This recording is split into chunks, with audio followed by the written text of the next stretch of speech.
In this small village, there is a house that is no longer occupied. A man who used to be very rich lived here, until one night, he disappeared without a trace. But the whispers of the residents said he was not lost, but was taken back by the figure who gave him his wealth. Interview with residents. I was still a child at that time. People said, on Friday Kliwon nights, you could still hear footsteps from inside the house. 2 days before he disappeared, I saw him talking to himself on the riverbank. But I felt like someone was listening to him from under the water. The beginning of Sutarman's story and his mysterious wealth. Don't go anywhere. Watch the full story only on the Supernatural Archives channel, Indonesia. Sutarman was originally a simple small trader selling agricultural products at the village market. In 1998, the monetary crisis almost bankrupted him. One day, he suddenly became very rich.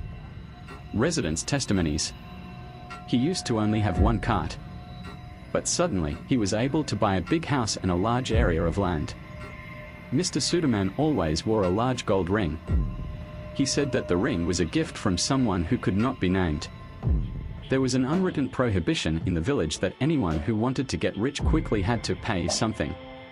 An old villager warned Sutarman, but he just laughed. Pesugihan ritual at the sacred river.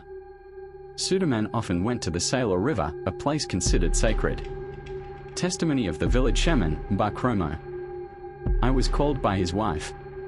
She said that every night her husband left and came home soaked, even though it was not raining. For Nyi Blorong's Pesugihan, people must provide human sacrifices in return.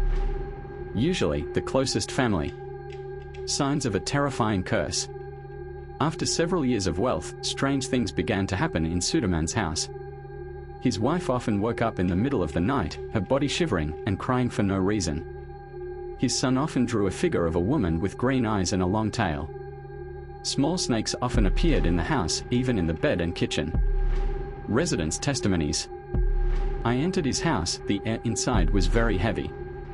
It was like someone was watching. I heard the sound of a woman crying from inside his house every Friday Kliwon night. Mbak Kromo tried to help Sutarman's family, but every time he came, the electricity suddenly went out. Sutarman's destruction. Sutarman began to change. His skin looked scaly in some parts.